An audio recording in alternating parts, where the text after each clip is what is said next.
Hi all, welcome to Sustainable Fashion Pills, a podcast produced for the European Erasmus Plus project Sustainability, Fashion and Employability Skills, during a 3-year period from 2020 to 2023.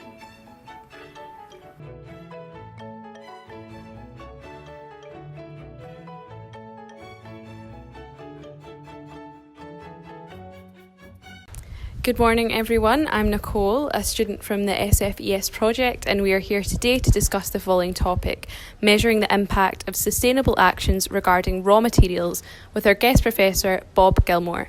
Welcome. Currently, the fashion industry is categorised by producing low-cost, large quantities and using an important variety of raw materials. The pollution coming from the raw material extraction is not only due to the type of material, but also due to the technology used for it. Currently, these raw materials require many chemicals. However, going forward, companies must adopt organic alternatives to reduce their negative environmental impact. So, Bob, how does the fashion industry address some of the main challenges associated with the excessive use of raw materials? Thanks very much, Nicole. You're absolutely right. There's a whole range of different impacts that the industry has. I think to put it simply, there's 3 different things that they can do. Firstly, it can move from a linear to a circular economy, so that you're actually changing the model for purchase to use of the material to the waste that's produced, so that you can actually utilise some of the waste in the production of the new materials that you're going to use. Secondly, I think it's really important that we measure the impacts more accurately, because there's a number of different industries in the fashion field that do not or are not able to measure their impacts all that well, whether it's impacts on water, impacts on and that could be the cleaning and the washing of the raw materials, or impacts on the CO2 that's actually being produced from these processes as well.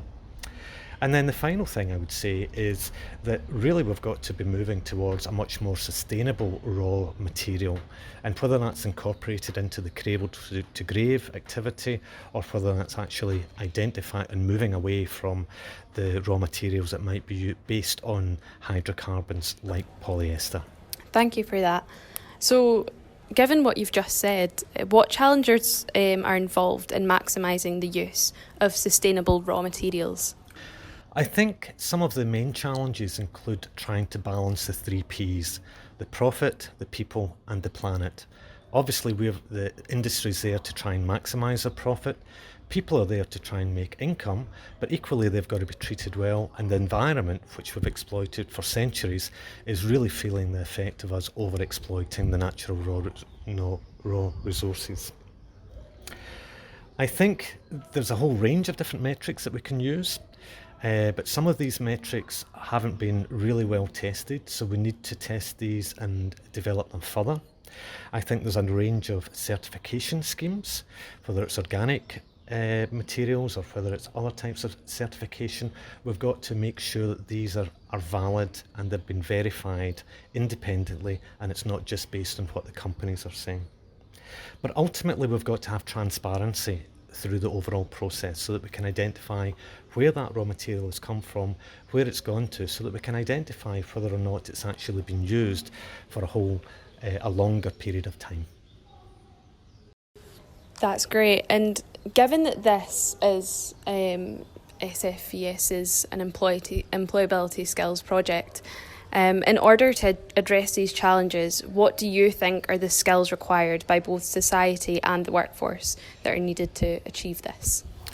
The skill sets can be developed on a number of different fronts. I think first of all, the way that the students and the staff are working together is really important, because it helps improve communication skills. You've got to be able to communicate across a number of different areas, whether it's from the students, whether it's to the customers, whether it's to the employers, whether it's to the industry as well. So communication is very important. We've got to have analytical skills as well, so that we can analyse some of the complex data that's involved in the environment in assessing the environmental impact. But we've also got to be able to translate that data to make it much more simple for people to understand as well. So that's really important too. Ultimately, we've got to have a holistic view so that it is the 3 Ps that benefit. It's not just profit, it's also planet and it's also people as well. Thank you for that. Well, I think we've arrived at the end of this podcast. Again, thank you, Bob, for sharing your point of view with us today. It was very informative.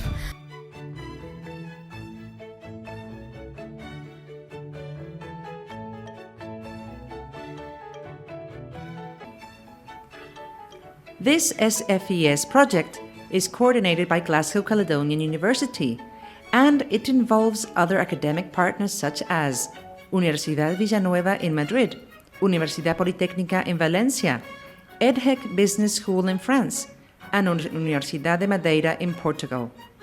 It also includes industry partners such as Harris Street Beverages, the Textile Group, and the fashion conglomerate Tendern Group in Spain.